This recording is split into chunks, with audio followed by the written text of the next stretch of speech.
अस्सलाम वालेकुम। 26 न्यूज के साथ मैं हूं तिमर खोखर। नजर डालते हैं आज की हेडलाइंस पर।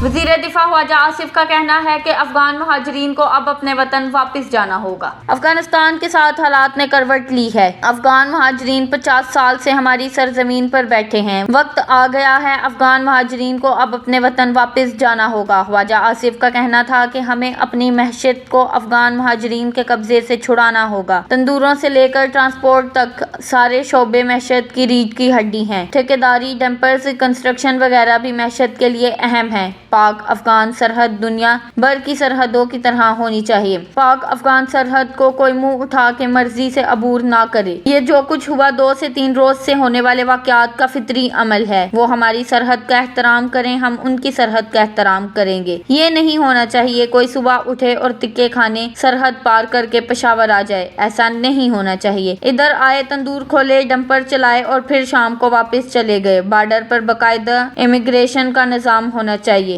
दहाइयों से होने वाली लापरवाही अब खत्म होनी चाहिए। मर्जी के हुक्मरान जबरदस्ती किसी और की जंग में कूद पड़े और आज हम कीमत अदा कर रहे हैं। पाकिस्तान अपनी सरहद को अब ऐसे ट्रीट करेगा जैसे खुद मुख्तियार मुल्क करते हैं।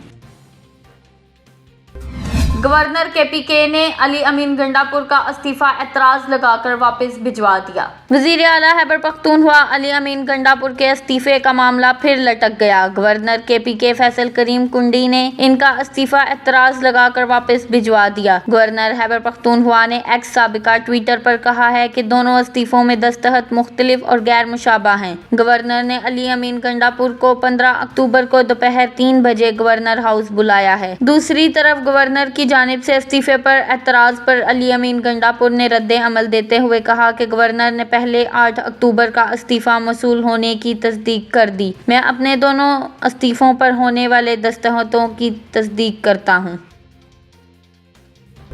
राना सनाउल्लाह ने कहा कि पाकिस्तान ने फैसला किया है, जहां दहशतगर्दी होगी उस कमीनगाह को तबाह कर दिया जाएगा। राना सनाउल्लाह ने कहा कि अफगानिस्तान में जिस जगह दहशतगर्द ट्रेनिंग और असलाह हासिल करते थे, उन कमीनगाहों को अब तबाह कर दिया गया है। उन्होंने कहा इस बात को यकीनी बनाया गया कि अब वहां से कोई कार्रवाई करने के लिए ट्रेनिंग नहीं हासिल कर सके और ना पाकिस्तान में दाखिल हो सके। ताहम अगर कोई कमीनगाह बच गई होगी तो उसे भी तलाश करके तबाह कर दिया जाएगा। वजीर आजम के मशीर का कहना था कि पाकिस्तान की हुकूमत और अफवाज ने फैसला किया, जहां से दहशतगर्दी होगी उस कमीनगाह को तबाह कर दिया जाएगा। राना सनाउल्लाह ने मजीद कहा अफगानिस्तान को बार बार वार्निंग दी गई और आखिरी वार्निंग 3 हफ्ते कबल बनु हमले के बाद दी गई थी। कहा गया कि अब आप फैसला कर लें कि आप दहशतगर्दों के साथ खड़े हैं या पाकिस्तान के साथ खड़े हैं। इनका कहना था कि इसके बाद फैसला कर लिया था कि अब अगर दरानताजी हुई तो उसका भरपूर जवाब दिया जाएगा और फिर उन्होंने हरकत की तो उसका जवाब भरपूर दिया गया है।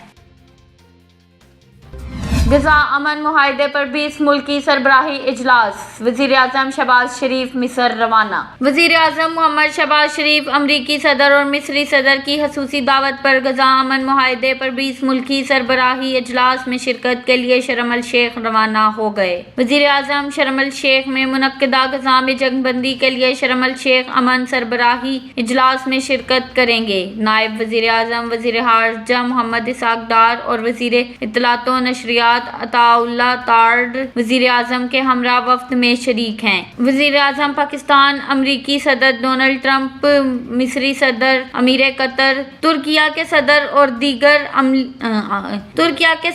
दीगर आलमी रहनुमाओं की मौजूदगी में गजा अमन मुआहदे पर दस्तखत की तकरीब में खसूसी शिरकत करेंगे। शर्म अल शेख में होने वाला अमन सरबराही इजलास सदर डोनाल्ड ट्रंप, वजीर आजम शहबाज शरीफ और अरब इस्लामी रहनुमाओं की अक़वाम मुत्तहिदा जनरल असम्बली के मौका पर गजा में जंग बंदी के लिए खसूसी कोशिशों का नतीजा है। अब तक के लिए इतना ही। मजीद खबरों या अपडेट्स के लिए देखते रहें 26 न्यूज़ HD।